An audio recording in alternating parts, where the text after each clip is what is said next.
attended that talk, but I thought the idea and the motivation for the project and the start was excellent, and I thought it would help our students to understand their motivation and their work very well. In the last talk as well, I raised this point of low attendance in such talks. I've been at LUMS only for a year, but I think it's a huge problem.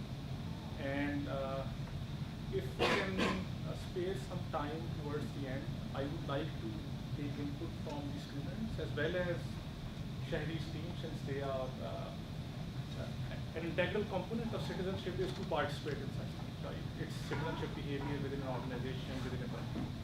So I would very much like that in addition to this talk, we would have a dedicated time to discuss how we can increase participation in such events. Not just at LUMS, but in Pakistan at large. I teach ethics, and one of the biggest dilemmas is diffusion of responsibility. It's easier to say hashtag something, but it's a completely different phenomena to what in urban affairs we call voting by foot. That you actually move your body and make your presence shown. So I hope we have that dialogue as well, benefiting from the presence of Shehri as well as the students that we have. Without much delay, I will request Shehri to please start. Thank you. Thank you, everyone. Assalamu alaikum. Thank you for coming in and being a part of this talk. We are Shehri Pakistan, and if you're wondering what we do, who we are, instead of droning on and on, I'm going to show you an animation, because that's what we do. We make really great animations. So I'm going to show you a primer that we made that will tell you exactly what we do. So enjoy.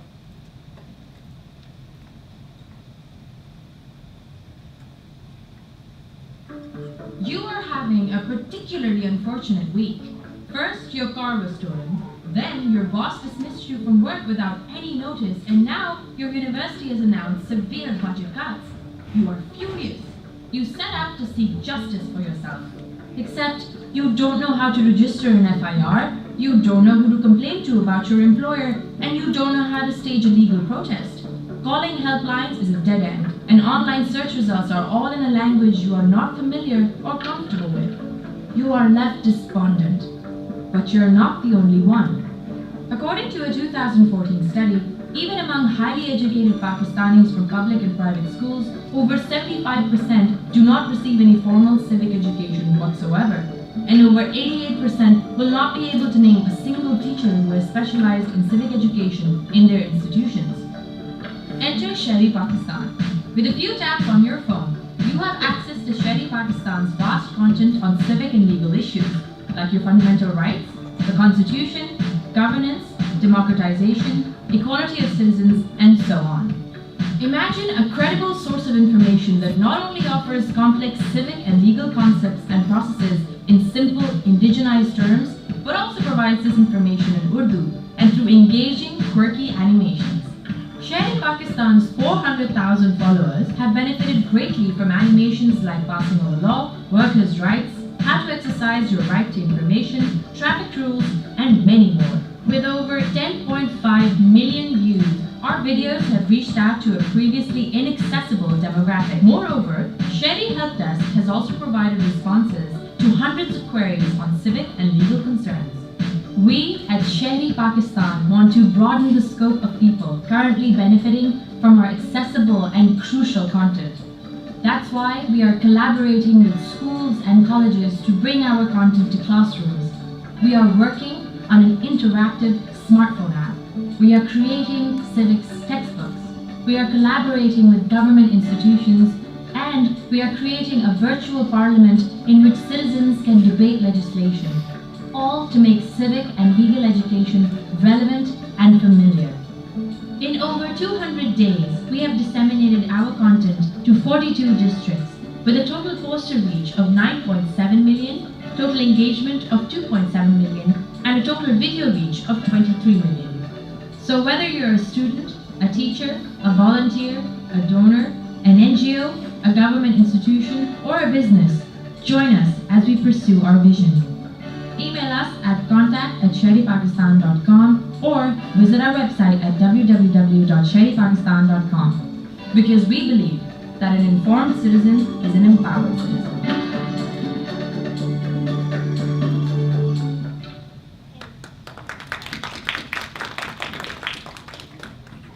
Now I will invite Arafat Mazhar, our director, to come over here and explain the entire thought process and story behind Shehri.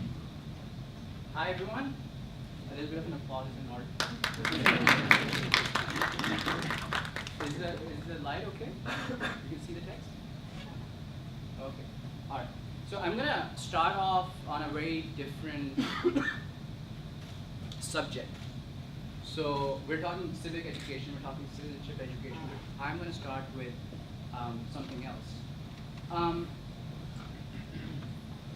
My personal journey and the organization's personal journey started very specifically on the issue of the blasphemy laws and how to approach blasphemy laws from a framework that's indigenous to the people, right? And that was back in 2010, 2011.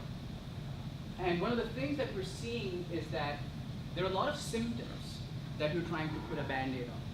Okay, bukhar chara hua hai to Panadol de, right? So if there's honor killing, there's blasphemy law, there's missing persons, there's religious freedom, there's gender gap.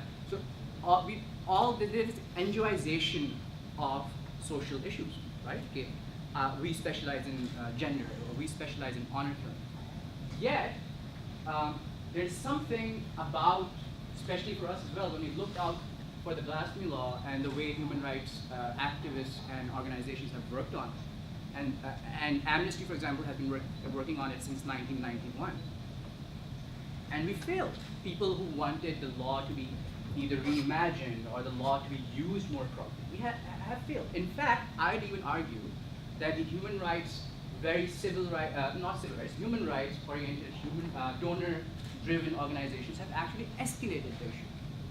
You can look at the timeline. Every time Amnesty would release a report, you'd have multiple publications from Khatami.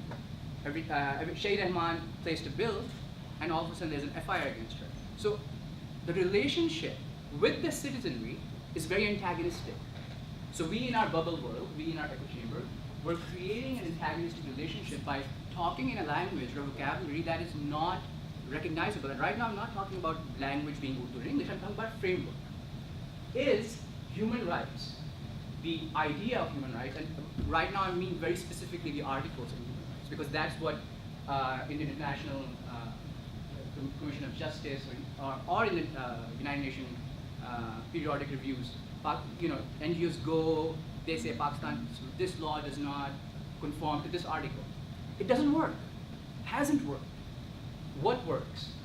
What can possibly work? It hasn't worked for anything. I'd argue, the last time something like this worked was in the 80s when people like Asma Jahangi fought from a perspective. Even then I'd say that was more civil rights than human rights. But this failure for me takes me to other efforts, right? Like the civil rights movements led by Martin Luther King in the US. Now that's post 1948. That's post Human Rights Declaration. But you sift through his speeches and you will notice he will not talk about the Geneva Convention. He will not talk about human rights being inalienable or being universal for that matter. You go through his speeches and you notice two things. A, that he consistently deploys something that is indigenous to the African American culture, and also something that can speak to the white man, which was God. So he consistently talk about, and he didn't say all men and women were equal before God. I mean, it was perfect. He said all men are created equal before God. That is so different from the United Nations language. A, his charisma. B, his use of indigenous idea, which is God, and the idea of redemption, that the white man can redeem himself if he comes over, takes part in the civic action and participation with the African American community. There's no human rights in that. And you look at many other instances of successful civic action, and you notice the absence of human rights language. And you look at a lot of places where a lot of effort and money is being thrown in, and you see an excess of human rights language. And this idea that we all understand human rights as being inalienable.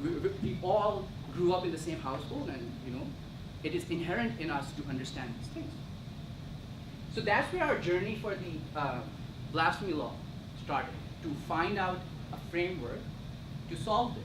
And right now you'd be a little lost. Why am I talking about blasphemy law? Why am I talking about when clearly we're doing something else? I want to explain the process and the motive as explained, how we naturally reached another point. My interest first, and there were a couple of graduates, in fact, Isam Fahim, who used to teach here at Islamic Studies, and Zan Malvi used to teach here as well. They're both pursuing their PhD, but they worked with me on the Islamic legal tradition and the Sabersu, which is the insult of Prophet, historical traditions. And we found a lot of things, a lot of discrepancies, and that fact that the Islamic legal tradition was very different from the way the law was exercised here. But that's not the point. We found something else. That the law is, obviously, everybody knows, blasphemy law is exceptionally resistant to any kind of reform, right? You talk about, you have to be very careful with your language. You can't say it's falana, it's falana, so don't misuse it. The law is correct, the substance is correct, people can misuse it. So it's very dangerous to approach the issue. Yet, millions of dollars go into organizations trying to resolve the issue using that same language. I attend session after session, consultations after consultations, where after 1 hour of patting each other on the back, we conclude with saying that something has to be done about the blasphemy laws. That's it. Misuse of blasphemy laws, recommendations would say, it would be like a first year paper. Recommendation number 1, we should discourage misuse of blasphemy law. Recommendation number 2, rule of law needs to. I mean, no shit, Sherlock, right? I mean, those are things that are not recommendations. Those are objectives that we need to reach. So the thing, however, that interested me the most was our historical research landed us on this thesis. That this particular issue, जैसे बहुत सारे होते हैं हम तौहीन रिसाल पे कर रहे हैं, is rooted in conquest treaties from 2,000 years ago, before, predating Islamic legal tradition as well. So when you conquered someone as an empire, you placed certain restrictions. That's the idea of citizenship evolving. For example, in the Roman times, citizen meant particular male demographic, right? Not women, not slaves. And then if you conquered someone, they were not full citizens, right? So they were your subjugated subjects. And there were certain limitations you put on them, right? Limitations that today, we, the progressive communities, consider as violating of all kinds of human rights, right? Restrictions that we, for example, would put in an Ahmadi community. So those were premised on the fact that if we have conquered you, we'll give you protection. In return, you will not do this, this, this, and this. So in the Islamic legal tradition, we Hanafi, Shafi, Maliki, and Hanbali, the 4 legal school of thoughts in the Sunni legal tradition, at least, they were inspired in a chapter, a Siyasa chapter, which deals with political language. The constitution, the will, the treaties that takes place when the Muslim empire has conquered a non-Muslim land. You will give them protection in return for what? So they followed the same template that the Persian Empire used to follow. You will not insult our king, you will not insult our Khalifa. You will not insult our Trinity, you will not insult our book, you will not insult our religion. If your church is broken, can you repair it? Can you not repair it? There was this long list of rights and restrictions that were premised on the fact that they are one step below. The term that is used legally is saghirun, below you. So inherently, and this is something that we still learn in the madrasa curriculum, so the madrasa curriculum, when someone graduates from the madrasa, he's essentially a jurist. He's a jurist as well.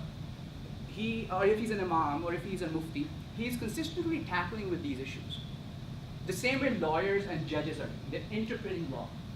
The difference is, they are studying this. Zimmis. Zimmis are subjugated. And they read a whole chapter, which I'd say would be a replacement of the Constitution of Pakistan. Because it states what the different, so there will be a hierarchy, right? Our Constitution says all citizens are equal before the law, right? And we consider that very natural, because perhaps of the exposure that we had, or where we were born. Imagine being a Deobandi or Barelvi madrasa student. There's a Nizami, which is a standard curriculum. You'd read a book of fiqh, which is Islamic legal jurisprudence. You reach volume 7 and you will read the constitution, so as to say, the will of the people, and you will read all the limitations that an empire imposes on another empire. And it was very universal back then. The only thing is it used to be fluid. Now it's not.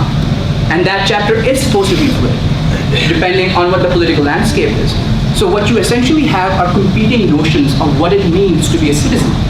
On one hand, you have the idea of zimmi, and जिसमें आधे उसूल ऐसे हैं, आधे rulings ऐसे हैं, which are still common with our modern idea of citizenship, which is your land is protected, which is you can own property, you can own slaves as well. I mean, half of that, right? And then, I mean, that's another thing. They will still read rulings on slavery. You can't blame them. 15 years of studying that thing, all of a sudden that is the will that they understand. That is the way forward. And our lawyers and our judges, as flawed as our constitution is, read this, and they derive the idea of citizenship from our constitution. The common man derives it from a wide variety. From Maulana Maududi's texts of what does it mean, from more contemporary 20th century scholars, to Tanzim-e-Islami's text, to a modern progressive Islamic scholar, Ghamdi Saab, and they derive all these ideas. Okay, this is, a woman can be a president? Can a woman be a vice, like a chief minister? Can a non-Muslim be a president? I mean, all these questions, they're still grappling with it in a very, very odd sort of way. They're reading literature, they're not reading the constitution, the common man. So what we have is like 10 to 11 different threads of varying level of egalitarianism, where the most egalitarian being the elite human rights section, which we belong to basically. We're the elite bubble group people saying, what do you mean? Citizens are equal, inherently. But they're not inherently equal. If they were inherently equal, we would not say equal citizenship. It would be two words.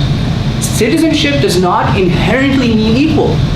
We have Black Lives Matter going on right now because citizenship does not mean inherently equal. You have to make it equal. You have to create value. Right now, अब उसका उर्दू का तर्जुमा क्या है? Citizen का उर्दू तर्जुमा क्या है? शहरी या बाशिंदा, right?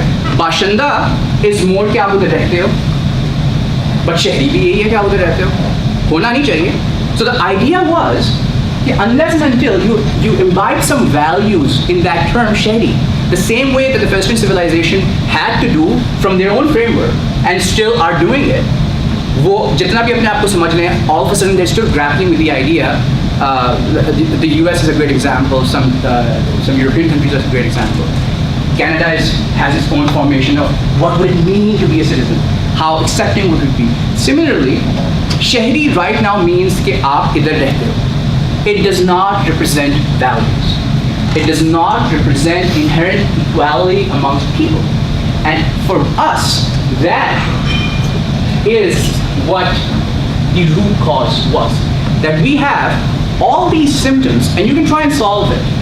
You know, back in Musharraf's time, the US had a lot of pressure, the Council of Islamic Ideology, Dr. Khalid Massoud was the chairman, he's a progressive guy, the US was like, you need to make changes to the Women Protection Act. The law got passed without any democratic will, without any debate, and we were very happy. We've made effective change. But you look at the stats and we have not. Because our society is more than just what the law states in the book. Right now, we could have been an organization that's just doing the same with the blasphemy law. You take it out of the book. What's going to happen? You're going to have even more extrajudicial killings. Because you did not, you did not start with the grassroots. You did not find a language that is your own. You started from a Eurocentric idea, which emerged from a Catholic and state relationship idea. You decided we need secularism, and you went ahead with it. Now we've got voices like Sabah Mahmood and Charles Taylor and a lot of other scholars who have criticism on what the idea of secular and secularity means, especially in Muslim countries. The fact that we do not have an indigenous conception of these things. But for me, this is where Shehri was born. One of our recommendations for the first year of our research was this. We cannot talk about this unless and until we start narrowing down what it means to be a Shehri. And we imbibe that term, Shehri, with more than just living in a city. It also has classist tendencies because it means शहर में रहने वाला. So sometimes it excludes वो लोग जो शहर में ही रहते. But that's what we have.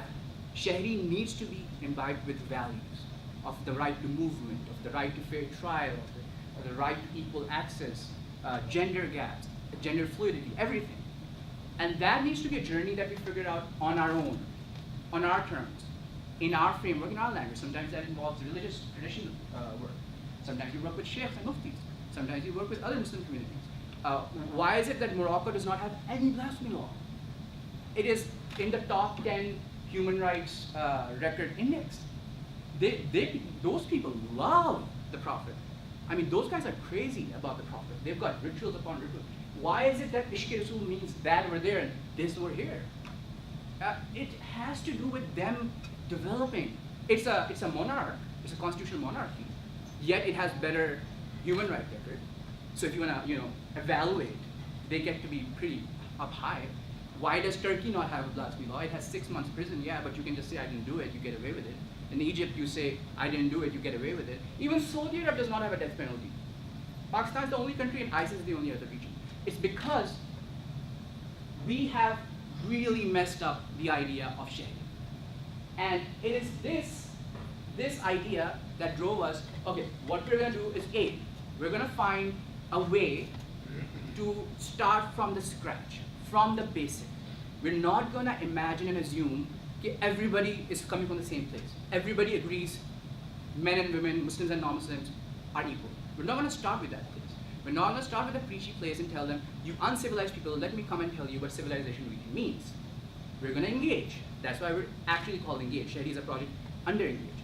So what I'm gonna do now, there is a sudden shift, that after you've understood the concept of how we came from blasphemy to something like Shehri, something so innocent looking and so like, yeah, whatever, Shehri, as something so fun and quirky, with something so dark and serious, is because unless and until we have that vocabulary and we reach that demographic that we usually don't reach, we don't do Marriott mein workshop 40 logon ki and say, oh, bahut kaam ho gaya. No, we have better indicators. We're more reflective, critical of our work, and get out of our echo chambers.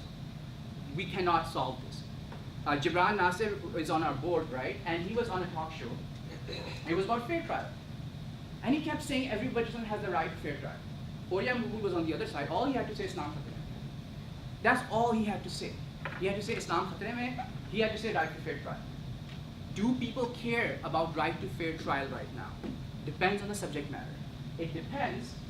For example, blasphemy law is a huge example of extrajudicial killings. And that's what the case is that my team is going to demonstrate, of how we solved, from our perspective, a very complex, divisive issue to pass through the stereotypes you usually have and get to the principle.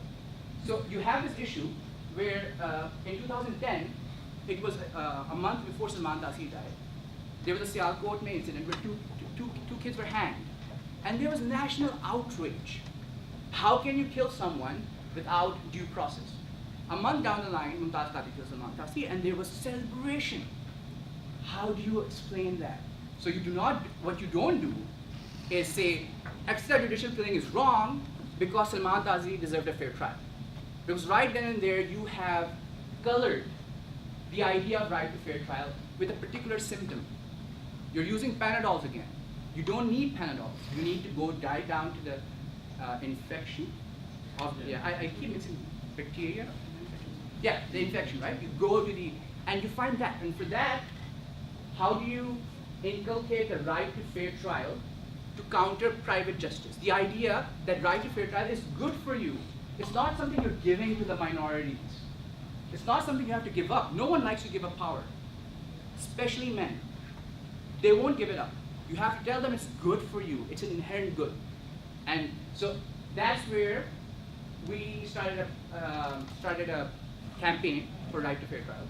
And that's the case study that I want, like, quick stages, and this is the fun part. This was the academic part. Quickly, the stages of how we approach a problem like this. So we've done like 14 campaigns so far. We're going to continue doing that. But something that relates to blasphemy but has no mention of blasphemy, something that relates to extrajudicial killing but has nothing to do with judicial killing, how do we approach that? For that, I have Rasti come in and start introducing first the whole process, and then we'll finish with the animation of what we came up with and show you the numbers and indicators of how we measure. Right? Okay.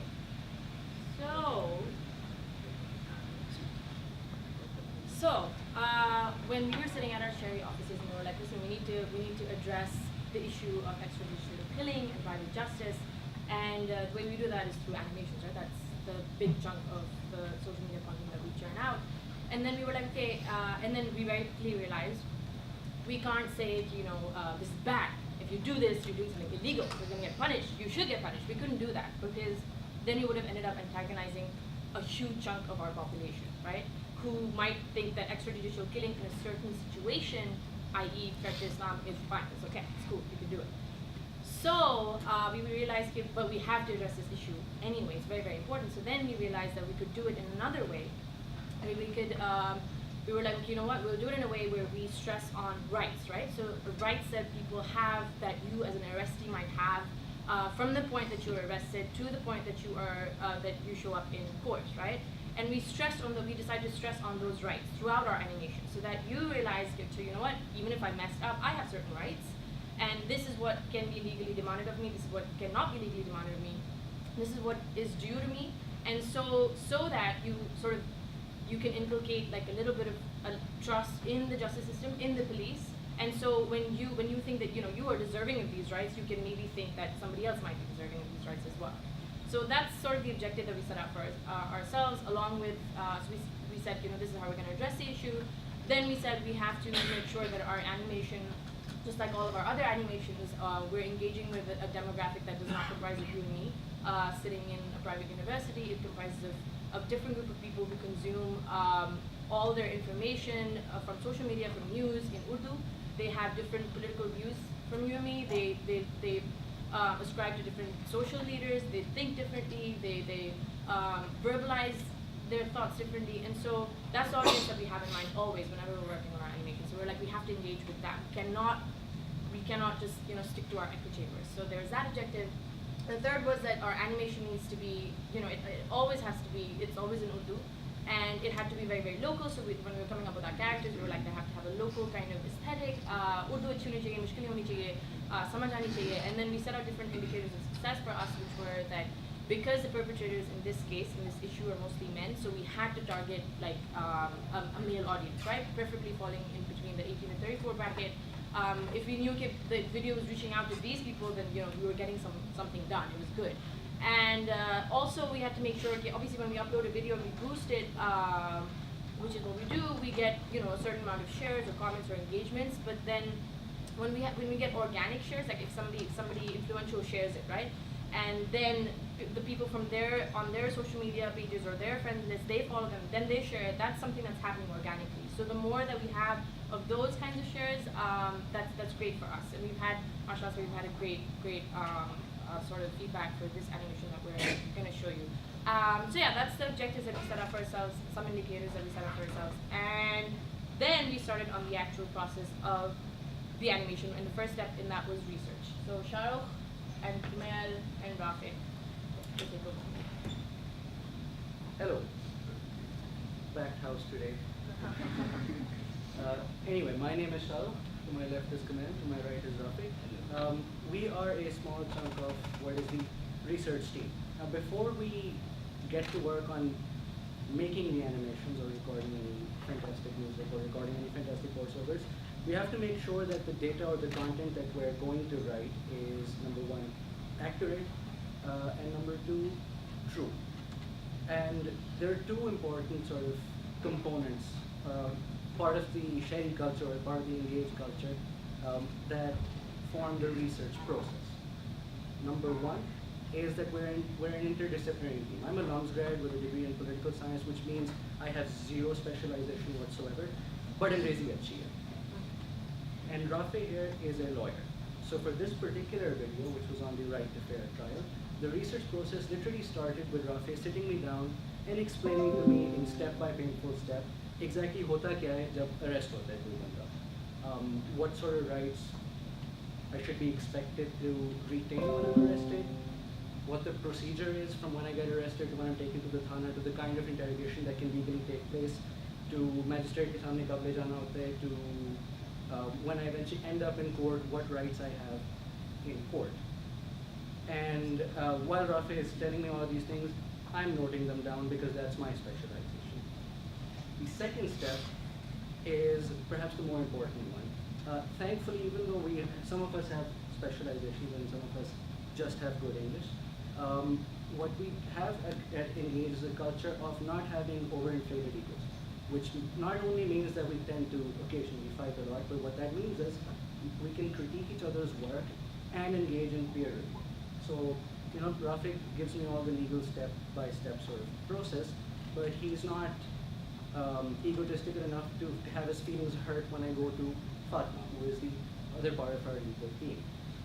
So that's the first layer of peer review, is just being comfortable with being challenged and being comfortable with having your work reviewed by other people. The second layer is something that I would like Kamal to tell you about. So the second layer majorly consists of the external review, right? तो सबसे बड़ा मसला ये नहीं होता कि if in an environment you have inflated egos, that your peers asking you something, or let's say we're asking Rafi to give permission कि अच्छा हम check करवा लें किसी और से or anything, but it's also external review, right? And so the external review is divided into two major processes. Number one is simply because Rafi is a lawyer, Fatma is a lawyer, and we know different lawyers from the lawyer community, we go to them and we literally ask them, okay, acha, we have this flowchart, this is how we're going to make our animation. Is it fine? Is it factually correct? Is it understandable? Is the legal language correctly translated into, this, for example, this flowchart, right? So, अगर हमने किसी को भेजना हो, this is exactly what we'll send, right? And then we'll ask them, not only this, but we'll also make sure that they know what we're trying to do. Because the thing with external review isn't simply that we're just asking them what they type, we're telling them that this is what we want, and whether this fulfills the need of translating the legal language into a more understandable, chunked, fragmented piece of information. So yeah. And just to be clear, this is the most boring part of the process. But it allows us to get to the next step, which is going to be explained to you by someone else. Moment. Okay. So can I have the okay, so when we were coming up with the story for the right to fair trial, so there were a lot of like बहुत legal complicated formal stuff था कि अच्छा हम right to fair trial में ये होता है, ये law है, आपके rights क्या हैं ये वो. So initially our character was a kisan जो बेचारा मासूम, he was accused of something wrong and then he exercises his rights and everything, and the entire video was very narration driven. कि बस वो narration में सबको आपको पता लग रहा है कि अच्छा ये है, like very boring, bland उस तरह से. But as we went along, we added a bit of a dramatic flair. So when you watch the video, you'll see the voiceover mein the guy is like a building type very thing, and we also came up with the color scheme. We we added एक जरा engaging उसका वो. We added more dialogue. कि लोग आपस में voice overs हमने ज़्यादा ऐड किए कि लोग आपस में बात करें. So that adds a very like relatable story way of telling what is happening rather than कि वो वरना आप academic lecture में भी पढ़ सकते हो, आप book में भी पढ़ सकते हो कि क्या उसमें है. And we also what happened was कि शुरू में हमारी जो legal language थी उसमें वो बहुत like jargon था, very chunky. So Fatma, which is the second part of our legal team, we had her help in simplifying the language and making it more understandable, very relatable. और आपको ताकि ये ना लगे कि भाई ज़्यादा language होगी, because like no one is familiar with like legal language बहुत ज़्यादा. So we like with all the combined good parts, we were able to make a very like really nice video, and हमने characters भी ज़्यादा फिर localize कर दिए थे in terms of their look, and हमने बेचारा किसान नहीं फिर किया. We made a very ambiguous character in terms of like you can't tell कि अच्छा वाकई गिट्टी है या नहीं है. That's your interpretation of it. But yeah, that's about it. Who is coming next? Zara will explain the mood board and the color scheme of how we came up with it. Thank you. We are the design team. So this is Isma, I'm Zara, and this is Ali. All three of us come up with the aesthetic of the video. Isma is going to talk about what's the beginning process of about how we make the mood work. Okay, so before moving on to the animation and illustration stage, there's a whole design process that needs to be followed. So we've got research, then we've got the script, and that is when it's up to us how to communicate this concept that we have. And the very first step is to come up with the mood board. A mood board is basically a narrowing down of all the visuals that we've been inspired by. And here we narrow down the colors, the textures, the kind of mood we want in the video, and the kind of lighting, shadows, the characters, what they should look like. And this is basically our mood board. We were inspired by 80s and 90s cartoons. And yeah, and the first thing that was given to us was basically Shah Rukh made this music clip, or uski bahut jazzy C sound थी. And when we heard that, the first thing that we thought of was Pink Panther, और उसका जिस तरह jazzy सा theme song होता है. And also other cartoons like Tom and Jerry or Looney Tunes. And the thing is that these cartoons, they're not really very unfamiliar, because a lot of us have grown up watching Tom and Jerry, and उसके एक chase का element होता है. And there's also Tom and Jerry has this very universal, a lot of countries watch Tom and Jerry because there's no language, there's just universe. And one of the things that we noticed about a lot of these cartoons, there's Powerpuff Girls, there's these crime-based cartoons where someone's catching someone. They were really effective in the way that they used lighting. There's this one, for example, there's this if they have to show focus on something, they do it with a giant blob of light, or there's a contrast or something, or there's a door opening and suddenly there's a character there. And we decided to go for a very night ka palette hoga, and we decided to go for blues and yellows to show the contrast. So this was our storyboard. This was the storyboard and we also decided the colors for the storyboard. And once we were done with the mood board and the storyboard and had an idea of kya karna hai, we then moved on to creating the characters, which will be So for the characters, we, as we just mentioned, that the influences were from foreign cartoons. So what we wanted to do was create a familiarity with the characters for the masses to connect with them. So the first thing we wanted to do was see how somebody could connect to the characters. So one way of doing that was through their appearance. So we took influences from Pakistani dramas like Family Front and Pasiana, where we see cops a lot.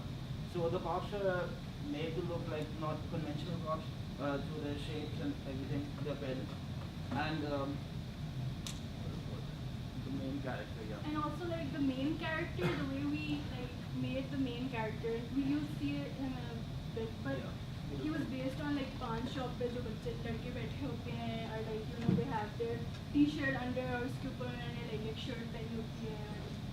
And then there was the lawyer character, and we were told that the main character it has to be someone who looks suspicious. And what we ended up doing was कि सारे characters हैं, you can't say okay this is the bad guy, this is the good guy. Even this is the bad guy, but then the good guy is also he's kind of supporting the bad guy. So nobody is a good guy or a bad guy. They're all in shades of gray. Or even in a lot of cartoons, even the good guy, the guy you're rooting for, just a Jerry, they have some suspicious thing about them. And then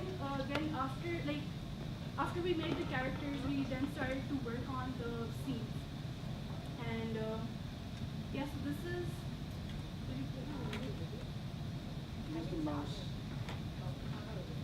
हम उम्मीद करते हैं कि आप जैसे जिम्मेदार शहरी कानून नाफिज करने वाले इदारों की गिरफ्त में नहीं आए।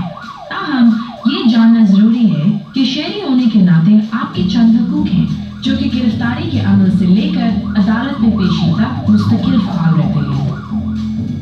Yeah, so the scenes were created with that same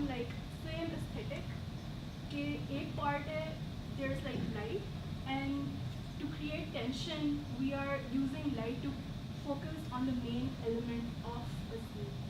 Or in the previous one as well, the car was moving. Like, but whenever we make a video, we realize that the thing that really captures people's attention is like a car or something that makes you move forward. So we created that entire scene thinking, acha, like what the viewer needs to ask this question, what next? Which is why the car was there, or them say like, you know, the siren was there. And then we have like, uska bhi wohi hai, we try to create like lighting. Yeah, and then we worked on the motion design work. The motion design work is done by Mustafa. Usme, he first like animates all the characters, unke expressions, at what point they're gonna be angry or wo sara, and like what are the hand movements gonna be like. And once he's done with the characters, then he moves on to the scene. And could you play the video?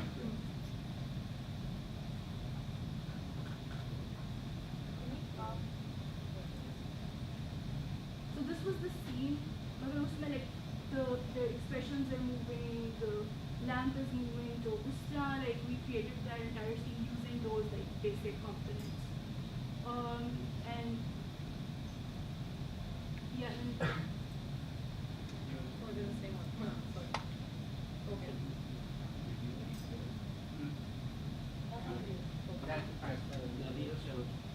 So these are just examples from the primer to give you an idea of how the motion part works.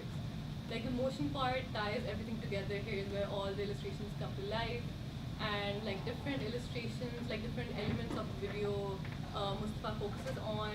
And for example, if there is for example, our nukta represents each shehri. We need to be really quirky, and through motion we added a lot of sort of character to this nukta, and the whole wave of the crowd is moving separately, and this is just a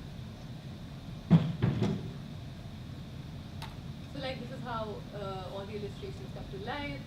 And so these are like the few design processes that we go through: mood board, storyboard, and then sketching, character design, brainstorming over what colors to use, what feelings the viewer should get, how the viewer's eye should move across the screen, and then we get to the illustration part, and then the motion graphics part. So that's like a brief overview of our design process. Now we go to sound, right? Yeah. Now we go to sound. I remember how I said I only know how to do English. I lied. I also make music occasionally. Alright, so we've gone over how the environments are created, we've gone over how the script is developed, we've gone over how the research is done, we've gone over how the characters look, and how they emote physically. Or at least as physical as two-dimensional characters can ever emote. But you really need to be careful and put a lot of thought into how they sound. Because a video is only part video. The audio thing is also slightly important. So the first thing that I'm going to do is I'm going to walk you guys through how painful it is to get a voiceover track done correctly, and how occasionally your voice talent starts to break down or have severe anxiety. It is time that we no, the thing. Okay. Oh, there's more. It is time that we all calm down. Okay.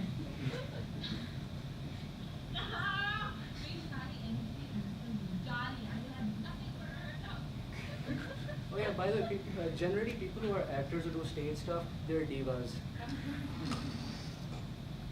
According to a 2014 study, There's potential. over 75% of Pakistan. Oh. So close. So close. I mean, take it. There are 3-minute According to a videos, but it takes 2014 hours study. to get Oh. this stuff done.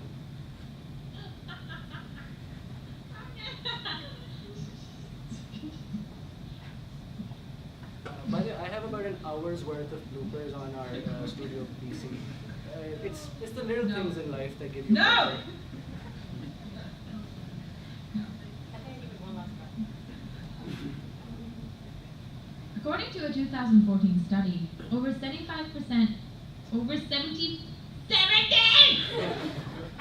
According to Alright, but enough about that. Take it.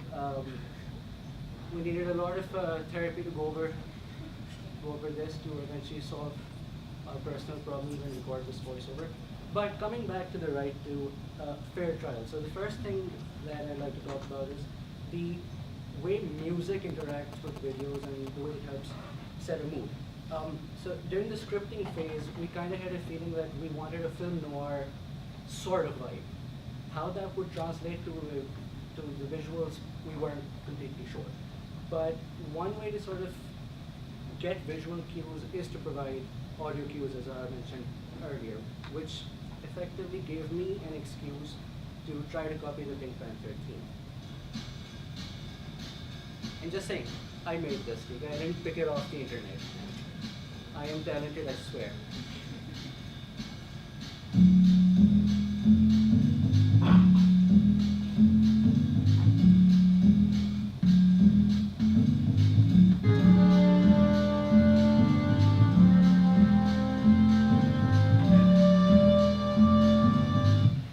Alright, so that is a tiny example.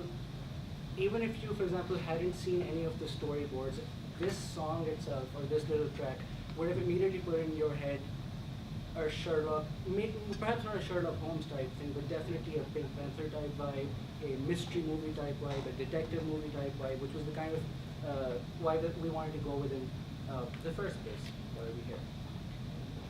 So that's the music component. At the same time, what you wanted was to get the voice, a diversity of sort of characters in there when it came to the voices, and you ideally wanted to record the voiceover with a minimum of the outtakes that I made you guys listen to. What this generally amounts to is a very, very painstaking process where we record almost line by line, because none of us, we do everything in-house and none of us are sort of trained voice actors. After the raw sort of voiceovers are recorded, I then edit out the pops and the clicks and the hisses and the breaths and the chas and the tas and so on and so forth. There must be a technical word for them, but I'm going to call them the chas and the tas. And then I apply some processing. In certain cases, for example, we're not talented enough to make our voices deep enough, so some artificial sort of lowering or raising of the pitch is done, and a very, very sort of general sort of attempt at mastering the voiceover is done. So we go from those outtakes and that hissiness to something closer to this. हम उम्मीद करते हैं कि आप जैसे जिम्मेदार शहरी कानून नाफिज करने वाले इदारों की गिरफ्त में नहीं आए। ताहम ये जानना जरूरी है कि शहरी होने के नाते आपके चंद हकूक़। I mean, this versus. It is time that we. No, delete the thing. No more swearing. But anyway, so effectively what I'm saying is voiceovers and music is also hard work.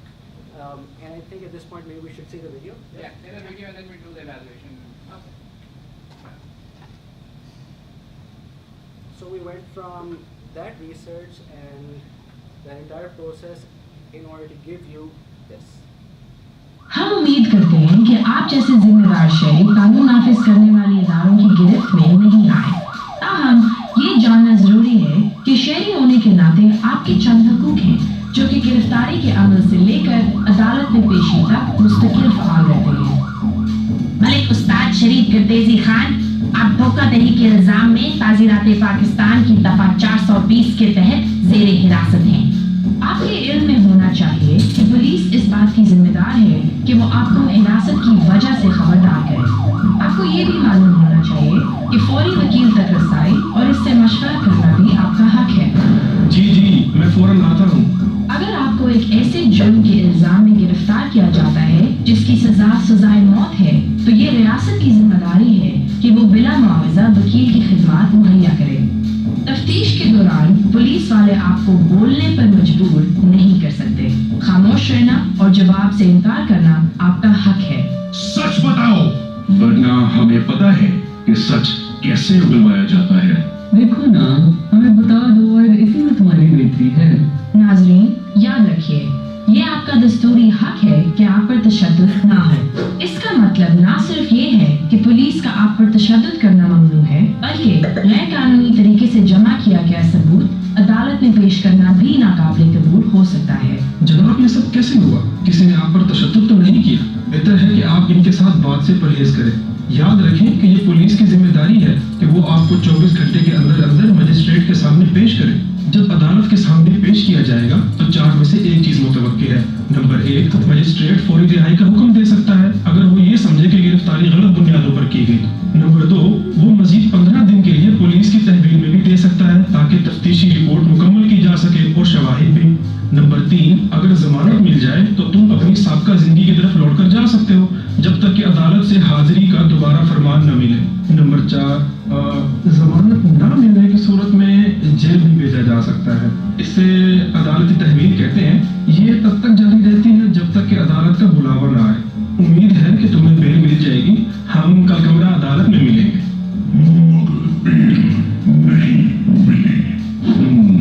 देखना तो सही तुम्हारे साथ होता क्या है। मुंसिफाना समात का हक आपको पाकिस्तान की तमाम अदालतों में हासिल है, जिसमें मंदरजा झेल चीजें आती हैं। 1, एक गैर जानिबदार और मुंसिफ जज का हक। 2, जब तक कि इल्जाम साबित ना हो बेकसूर समझे जाने का हक। 3, दलाइल को समझे जाने और अपनी मौजूदगी में ट्रायल का हक। 4, एतराफ़े जुर्म ना करने का हक। 5, कानूनी नुमाइंदगी का हक।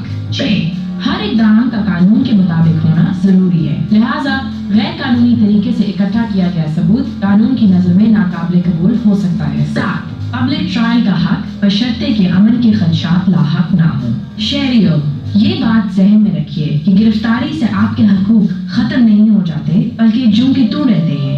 अदलिया का काम है कि हमें और हमारे माशरे को महफूज रखे, लिहाजा अपने हकूक को याद रखिए और इंसाफ की फराहमी में मददगार साबित हो, क्योंकि एक बाखबर शहरी एक बाइख्तियार शहरी होता है। इस वीडियो को लाइक करें, शेयर करें और कमेंट करके बताएं कि मंदरजा वाला हकूक में से कौन सा हक आपके लिए अहमियत रखता है।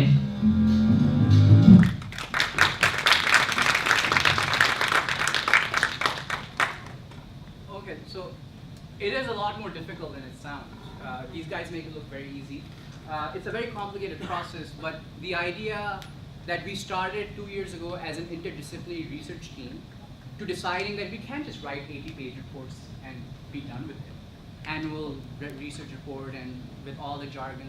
I cannot expect the common man to understand that, and therefore the distribution part and the mode of distribution part becomes very important. Right now it's social media, PTV, Channel 92 are interested in broadcasting it. That increases our possibility of engagement. But for now, the indicators that were explained before, how to increase the impact, number 1 was we wanted to look at 18 to, this is supposed to be 34, right? Yeah, 18 to 34.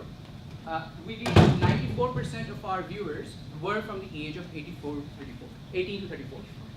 Not 84 to 34. Not a lot of 84-year-olds are on Facebook. The 18 to 34 made 94% of our engagement. We had 95% male engagement, but now usually we're hoping to have more women on our page. The thing with this video was that we were really trying to target the next possible potential student who wants to kill his professor, right? Which is what happened a few days ago. And invariably, honor killings, extrajudicial killings, hate plays are done by men for whatever reason, a lot of reasons. But so that was one of the reasons we really did not, we wanted to do this, because the men should know about this. We ended up getting 24,000 shares in a week. Now 24,000 shares is a lot of shares. The only other video we got this many shares for was Kanun Kaise Pass Ho, and that was legislation kaise hoti hai. And that was in a week, and we're hoping to reach like AJ plus sort of engagement within, let's say, 10, 15 more days. We have reached more than 1 million unique views, and those views are, majority of those views are views that went past the chunk of the video. So you have a lot of people who just stop, and the Facebook would still count it as a view. So it's important for us to see how many people remain interested. So this was one of our more longer videos, more complex videos. It's not as simple as Ain Kya Hota Hai, which is the video, or Pani Ka Hak. So it was important for us to see how many minutes were we getting out. We had 37,000 likes, 7 angry emoticons. So that in a way is also like, even an angry emoticon, you can't really evaluate what does that mean. Because the comments were angry as well. Now here's what the thing is. Suppose I made a video I also work, one of the organizations I run is just started, is like an Urdu AJ Plus kind of thing, which is more political, more activity. And you have a lot of comments. For example, if we approached it from, this happened, Mumtaz Qadri killed Salman Taseer had the right to fair trial. You'd immediately have a divisive crowd in the comment section. The right to fair trial does not matter. It's like he deserved it. In the comment section, what we got was really pissed off people. Either laughing, कि ये पाकिस्तान की बात कर रहे हैं आप, demanding that we need to have this, ये पाकिस्तान नहीं है, or saying thank you, we needed to know this information. That angry mob of comments, of 2,000 comments, that's a lot of comments as well, more than 2,000 comments in a week, that's a good thing. So often we have this thing where people are saying, ha ha ha ha, enter. It took me a long time to understand what do they mean, right? Why are they laughing? It's not a like, funny video. And they're laughing because like, are you kidding me? Really? My brother got arrested, none of this should happen, right? That's a good thing. You look into that haha and you see how do you respond with that. How do you bring a sense of earnestness in a very cynical nation, rightly so. We have every right to be cynical, to have that cynicism in our system, but in order to be equipped to handle that, to turn that cynical energy into active citizenry, into activism if you want to, into making sure that the next time you are being arrested, you know what your rights are. In order for that cynicism to be reduced, in order to keep the government in check, the state power in check, you need to know these things. So even a haha is a good haha. And sometimes we ask them, okay, is there something we can help you with? And they message you back. And this is the part where, once we're done with that, we start doing 5 other things. We start a Shehri Aaj thing, which is like a slide video, which goes into like much more detail. So for example, evidence अगर पड़ा हुआ है और आप crime scene पे हैं, तो क्या चीज़ें, 5 चीज़ें जो आप नहीं करनी चाहिए. उसे छूना नहीं है, उसे वो नहीं करना, तस्वीर नहीं लेनी वगैरह, which is related on the periphery of the video and is lower cost to make. We'd have a help desk. A help desk is where people would send in queries, be legal, quasi-legal, civic query कि आपने ये बात की थी. So we immediately get, so we get like thousands and thousands and thousands of messages. We've got 500,000 people on our page from 42 districts, which is a wide variety. 80% of which people are also, 80% of the people on Never Forget Pakistan, I'm on the board for Never Forget Pakistan as well, which is another page. Now 80% of people on that page like Raza Rumi, or 90% like Jibran Nasir, or 70% like Pakti House.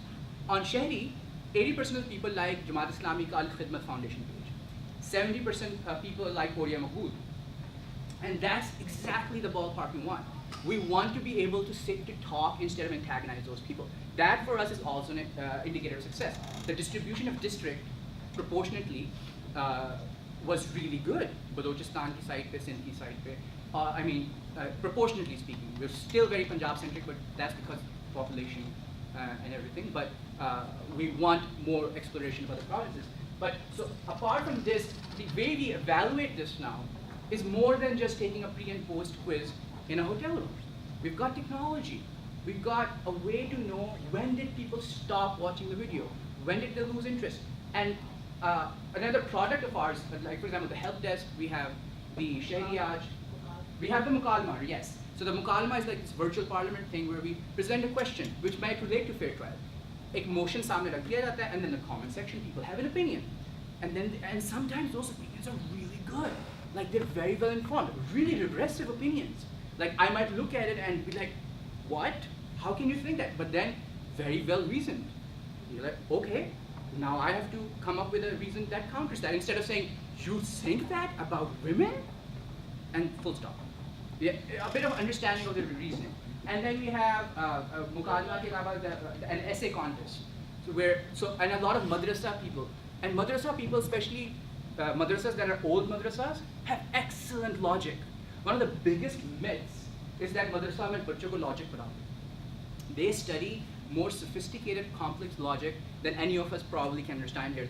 The better ones, Khairabadi School of Logic, which goes back very traditionally. They're great at maths and they're great at logic and deduction and inductions. That's part of the training. Right now I'm talking about the really elite, good seminaries. And we've received some excellent essays based on that. And we have Lughat, Shehri Lughat. So the Lughat is what's the Urdu for harassment? What's the Urdu for flana, flana, flana, flana? So depending on the campaign we're running, so right to fair trial related terminologies, harasa, kya matlab hai? उसका मतलब ये है, उसकी definition they the. So we're making a whole dictionary of उसको human rights कह दें, उसको civil rights कह दें, but it's an Urdu dictionary, right? And lastly, we have quizzes. So we still have quizzes, yes, quizzes. So the video has, let's say, 15 learning points. So we keep asking a month later, 2 months later, with multiple choice questions that falana agar hota hai to aapko kya? So that we understand, are people retaining knowledge? And we only address the people who have seen the video. So do people retain that knowledge? Have they understood what it means in principle? And that then gives us an idea of whether or not it was effective, how much goals did we meet, and what can we do to make it better the next time around. But the whole point of this exercise was not just to show how an animation is done. The reason I started off with a research part, with the last part, is that way too often over the past 35 years, and I belong to that community which likes to talk a lot, which likes to pat each other on the back, we are not critical enough in ourselves. When Salman Taseer died, I hated Mumtaz Qadri. When Mumtaz Qadri died, I was sad. I was sad for his kid. I was sad that he was born in the house that he was born. And I recognized, even though I was born in Jamaat Islami, my parents are from Jamaat Islami, Sirajul Haq has always been at our place, and Qadi Hussain, but if I were born in an even more regressive place, what would I have been? I could have been the same man.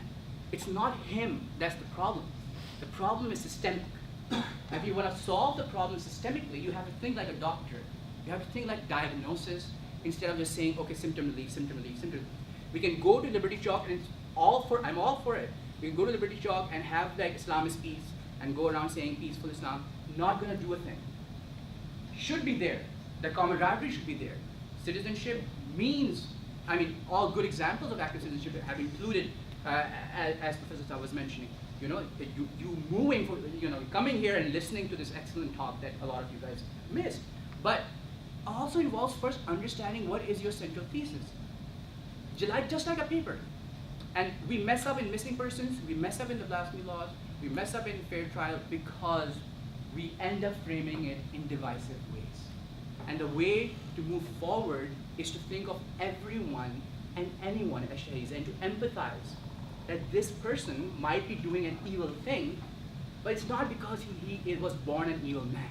So how do we talk to the next generation of those people and maybe inculcate these values as inherently belonging to the idea of Shehri? Thank you very much.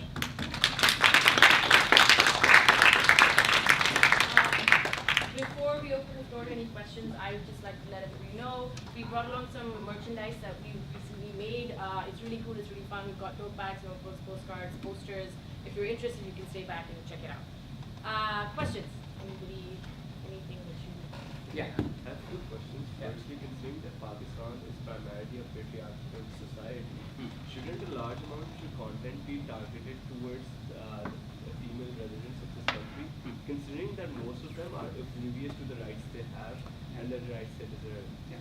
And secondly, my question is that even if I know my rights, do you think that the institutions that are in place in Pakistan currently, would they actually grant me those rights? Right. Okay, so the first thing, you're absolutely correct. That दो चीजें हैं. I could be talking about the rights of Ahmadis, right? They deserve to be full citizens. Right now they're not. There are two separate kind of campaigns I can run.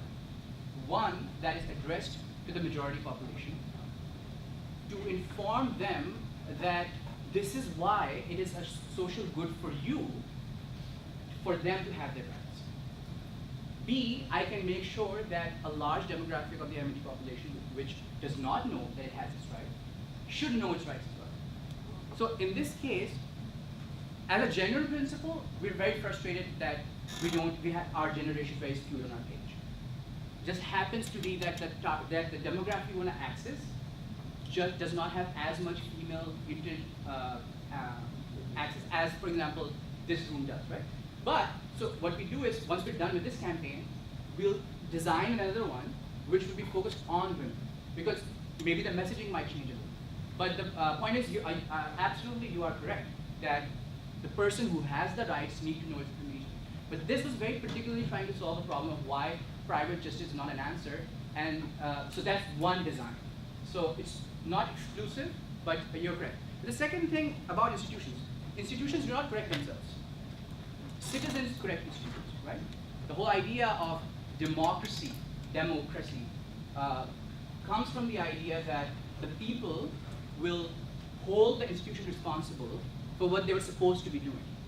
Now, our hope is, so we've got an ecosystem, huge ecosystem of 7 organizations, right? So we run a legal aid organization, we run a news organization, we run a research organization, we run a health organization, and we run a citizenship organization. By we, I mean me and a few of my peers. We're hoping that every institution, every organization that we have does its own specialist bit. Then when we get, for example, we get a case from there, we forward it right to our Karachi office, which is the legal aid center. So we get cases based on these animations, and then they can contact that person and help them out. Now, institutions then, we hope, like for example, we own Shehri Pakistan, we hope that people can be influenced, inspired to take this into their own hands. So we cannot take that responsibility, our part, but what we can take responsibility for is providing that vocabulary जिससे आपने वो जुमले बनाए. अगर आप जुमले नहीं बना रहे, then that's on you, right? And then we can have those more general campaigns that we do on activist kind of page, Never Forget Pakistan kind of page, oh we need to rise up and those kind of things. So that's a very different niche, right? But it has to be a whole ecosystem, and there's one small component of that ecosystem where you hold the institution responsible. Questions? Gotta have questions, yeah. Really, coming from Birmingham, England, I find this very fascinating. I can't wait to go back and further ruin the diaspora's imagination of Pakistan by saying that a lot of good things happening here. First of all, I have loads of actually questions, but I want to start with the first one I was thinking about. Because I do have some sympathy for the Salafis out there. And I was wondering why the bad cop, and that if he was a bad cop, because I don't understand Urdu that well, why he was brown and why you did put the Salafi beard strap on him. No, the beard definitely was not deliberate. Zara is a character designer. Yeah, actually, like I did not think of that beard as like a lot of the people commented as well. Why have you made the bad guy with a beard? And when I was making this, like I did not specifically have that thing in mind. This is the bad guy. I have to put a beard on.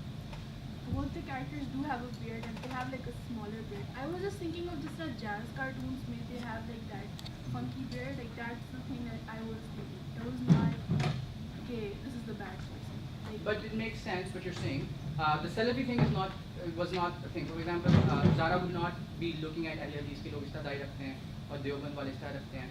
But what it can do is with the brown skin, white skin thing.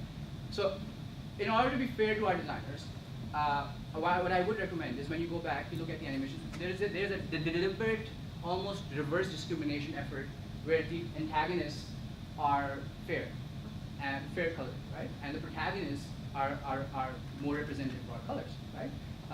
And they've got Bengali color. I've got Bengali ethnicity. So we do have a lot of color and gender representation that we do. It doesn't very fairly, accurately represent that. To be honest, this is when you say good cop, bad cop, both cops are bad. yeah. The whole idea of good cop, bad cop is they're bad. The other guy is trying to be. The other guy just sounds sleazy to me when he says, "Okay, chalo na, kar lo." See, this is the issue. So I obviously don't understand Urdu, so I was just looking at visually, visually. Yeah. So the idea is, one is trying to be very like sly about it, very like. But I understand where he's coming from though, because we got flack for so our protagonist dude, he's called Malik Ustad Gizdazi Sharif Khan, and the whole point was to not sort of associate him with any particular caste, so we threw in a bunch of names. Uske bawajood we got crap in our comments because they were like, why do you hate the Khan so much? Khan ko aapne, and we're like, did you not read did you not hear it in He had 17 names for yeah, every city. so I understand. So it doesn't always work, yeah. Coming Yeah, from England, like it's, I don't know how it feels, but that is known in the kind of grime logics that it's the Salafi view. Maybe in the UK. See, I know a lot of, for example, my area of specialties is the ulama in Pakistani South Asian subculture, right?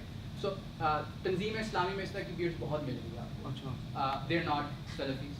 Okay. you'll get a lot of these beards, even in not with Deoband people, but in certain mixes that you have who are neither Wahhabi Salafi nor Deobandi.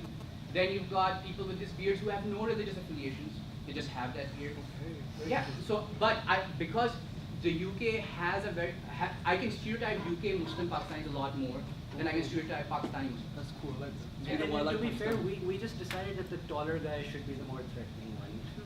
But he was brown too, come on, man. And we're also really racist. Yeah, you got it. No, I wouldn't think that. The answer is both of them are bad guys. I don't think you have the race. Come on, you would have done this. You're racist, I'm very bully. Yeah. Do you have any question? Okay, maybe I missed something. Just something that I've been thinking about. So during your presentation, you said that no one wants to give up their rights, right? If you want something, you have to demand it, which is a basic principle, right? कोई अपना हकूक या कोई अपनी power आपको तो नहीं देगा. But then you ended with kind of saying that हम divisive नहीं हो सकते, हमें सबको साथ लेके चलना है. अगर पूरा मुल्क साथ चल रहा है और किसी ने अपनी power नहीं देनी, no one is willing to give up their rights, but everybody needs to work together. There is a conflict there, right? Okay, so like both those concepts. Yeah, I understand what you mean. What I mean is, people are not going to give up their power willingly unless and until they see that it is a social good for them as well. Okay. For example, मिसाल के तौर पे, Pepsi या Coke corporate social responsibility के programs क्यों चलाता है? इसलिए नहीं चलाता because उसको लगता है कि जी हम मुल्क change कर देंगे. वो इसलिए चलाता है because now economics prove that if you have CSR campaign, it's good for you. So they do that ethical thing. For men to know that people of other genders, to have them, for them to have their rights, it's also a social good for you. Eventually, it's a social good for the whole society. That you can, what I mean is this: if you create a binary, you create that line and you say you give up your power, he's going, why should I? You have to incentivize that, and on multiple levels. I absolutely believe in pressure, and that's peer pressure group, and that's a completely different strategy of working with it. In this particular context, with Shehri, the idea is that there's a common good. If you believe in this principle, eventually don't fluctuate from it if the issue becomes about blasphemy. So if you stay with it, kal ko tumhare bhai ke saath hoga. So just, it's good for you, it's good for me, it's good for everyone. So not making it about identity politics, not just staying with something that is more universal, because at the end of the day, what we're going to do is imbibe some values in the word Shehri. And the Shehri in itself has to be everyone. So the idea is, how do we make it so that they're not giving up power, but they have to give up power because they think that it's also good for them to give up their power. In this case, it being a time when they feel like a Sunni supremacist can think, I can get away with private justice. Right. Right? And we have discussed this before. A common criticism to such projects, because we like the good deed, is that there is a self-selection bias. Not everyone is on Facebook, not everyone has access to internet. So I'm sure you guys and girls keep thinking about that. Have you explored any ways that the animations that you make are accessible to people who are not on internet? And the second question would be, so you are in a way creating content, right? And have you observed that over the span of this project because by now you would understand which videos would get more likes, more views, which particular content. For example, I would assume that if you tell citizens about their duties instead of their rights, my uneducated guess would be that there would be a lower number of views and more cynicism. I might be wrong. Does that affect the content you create in the long run? I mean, there is this idea of mission drift, so does that happen? Have you perspective on that? Well, I'll start with the second one. Okay, so that pattern, to my mind, does not come into play right away because, for example, the traffic signal was a lot more about rules and regulations, did pretty well. That you need to know these rules, but also because it was mixed in with then, this is what a traffic police person can do, this is what a traffic police person cannot do, this is what a traditional policeman can do, This is what he cannot do. So we cannot be preachy. So even when we're talking about your responsibilities and duties, we throw in a bit of dash of like, okay, everybody wants to know कि मेरा चालान कौन कर सकता है, मुझसे मेरा गाड़ी का लाइसेंस, उसी में हम ये बता देंगे कि ट्रैफिक को छुपानी नहीं है. So I guess because it's so interlinked, it's hard for me to create a correlation about whether people are having that problem or not.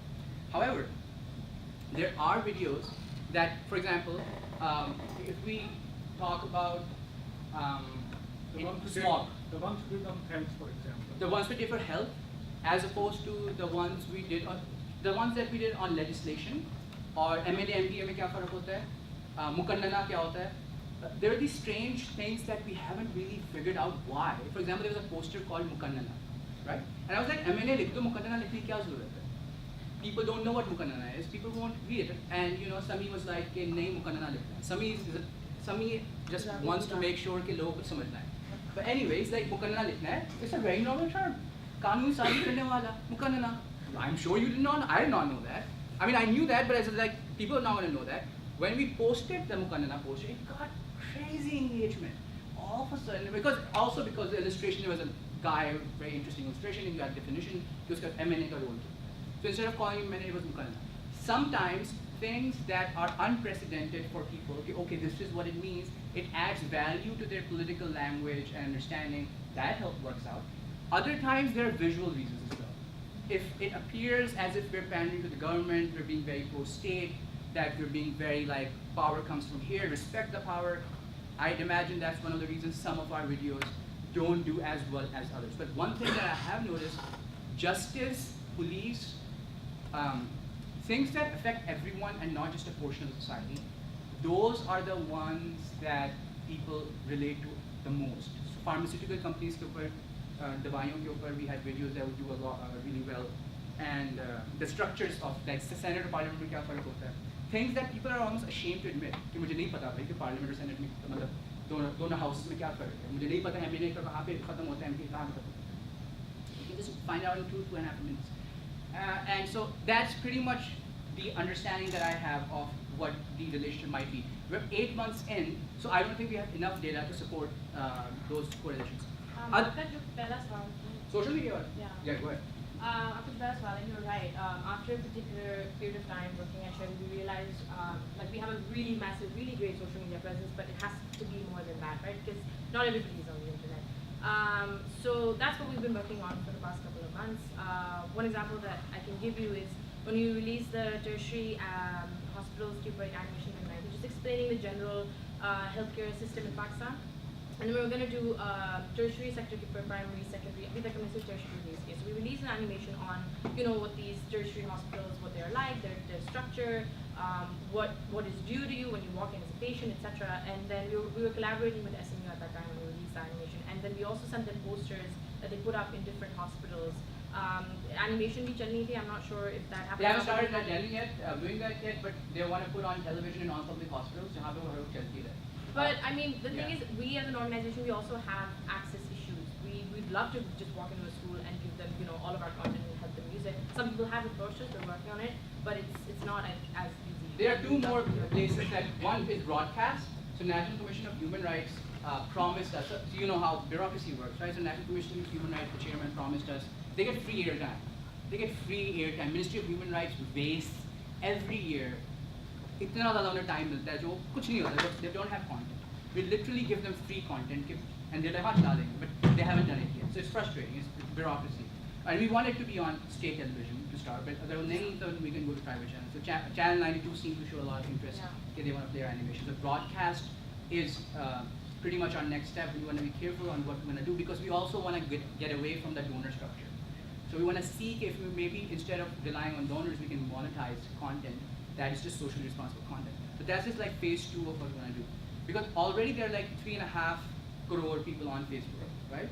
And what we do want to do first, let's say be very, put limits on ourselves, on our targets, be very specific. कि पहले हम इधर तक पहुंच जाएं. Let's say we have 10 million people who like our page. Not पहले, मतलब that's the first Gantt chart picture. And साथ now we're starting schools collaboration, the debating society schools, public schools.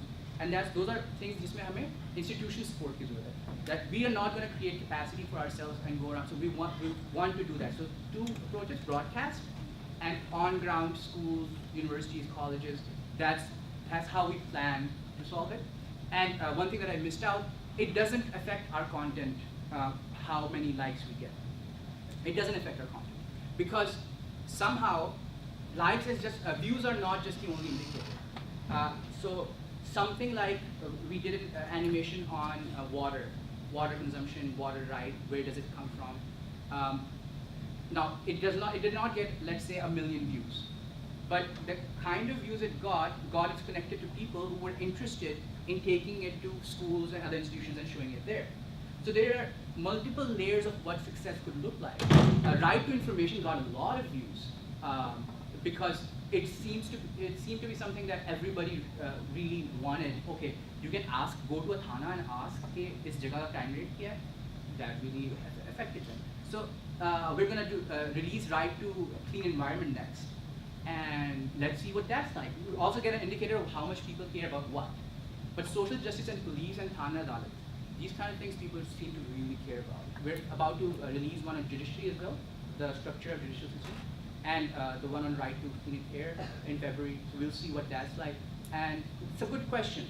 We do think about it, but we have to rethink again, okay, what are the patterns of viewership, but we are not going to stray away from the place we're coming from, which is we want to imbibe these values in them. But we have an order to do things. So we don't, freedom of speech, freedom of religion is not something we have touched at all yet. People message us saying कि आप किसी और NGO की तरह बिल्कुल नहीं है. अगर शक्ल देख लेना हमारे पास जाएगा उसी तरह. But they're like, आप तो बात ही कादियानियों के बारे में आपने कोई बात नहीं की वगैरह वगैरह, you know, because we didn't talk about Ahmadi guys. We're in for something when we do, right? Because, so that when we want to do is create trust, have, let's say 10 million people or a million people, sorry, first, I wish, 1 million people first, and then once that brand trust is established, then talk about maybe freedom of speech, but not again from an angle that we usually talk about, maybe from an angle that is more universal.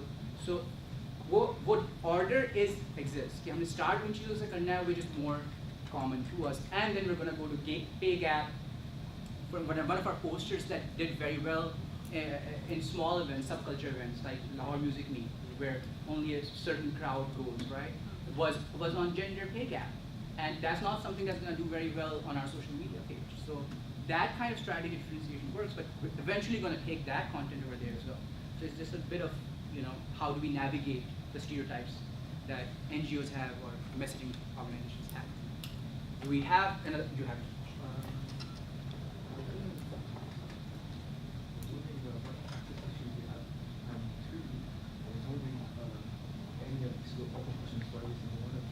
Anyone that actually before this, to speak to any of the workers in the community and they were able.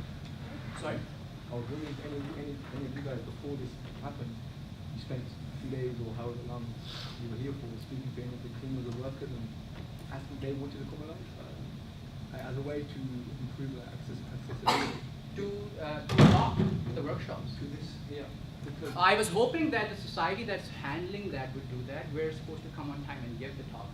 But, for example, our animation on workers' rights, right? That's something, there's an animation which explains not employee rights, but workers' rights, labor unions and all of those things. That covers all of that. That comes from that place as well. I think it's almost, if I bring a token guy with me, right? Not token. That's what I would be doing. You only be token if you make it a token. Now, yeah, it would be if I bring it, right? Like, मैं अपने साथ एक ले आऊँ so I can sleep better at night. I was a really nice guy. I don't think so. I think you're putting a different logic in your mind. Like. Well, okay, but what I mean to say is, for example, we're very clear about what our role is going to be. For example, in this case, I would put that burden on you, on them. Okay, I'm the guest here. I'm not supposed to bring people. You bring people. So we're very clear about this is our limitations. And if we do not put those limitations on us, we're going to be all over the place. And there is a lot of, in fact, sometimes there's a lot of tension because there's people with different ideas of class in our organization. Right? We've got very left-leaning people on class and people who are a bit more centered. So sometimes there's tension as well. How do we approach this? Even so, Urdu mein kyun hai? Baki indigenous languages are kya? So we're dubbing them in other indigenous languages as well. But at the end of the day, we are going to have our limitations. And one of the limitations of access that you were asking in the first question, okay, what kind of limitations of access do we have? Is that you cannot waltz into a school and say, "Maine ye video chala." There is so much bureaucracy. For example, even the Citizen Foundation. I know so many people on the board. I know so many people who are patrons. Still, I can't seem to get them to do something about the civic textbook that we're saying hum muft mein puri likh ke de dete hain, peer review kar rahe hain, animations play karte hain. So the bureaucracy that involves bigger structures, sure, I can go to Beacon House Defense because the principal knows me and I can play that animation, but we want to do it structurally. When we do it, we don't want to do it like 3 schools kar diya, 5 schools kar diya. We want schools to take it because humne 15 logon ki team lena hai. We don't want to be a 200 people team. We want to be a small team, create that resource. Now, either a sister organization of mine, either they or other organizations then take it forward like a supply chain, right? So we're in that stage of the supply chain, which is the creation of the content itself, and right now on the social media, finding out patterns of effective messaging. Cool, right? Is that good? Thank you for being a very wonderful audience. Thank you very much. And as promised, is there anything that you would like to ask? I mean, I don't know if you have a critical mass to discuss it. I agree. Yeah. Maybe the next lecture, I come in as well. And you're coming to our conference as well, right? Yeah, I am. Absolutely. If anybody is interested in merch, just step right here. Thanks a lot for coming. Thank you. Thanks a lot.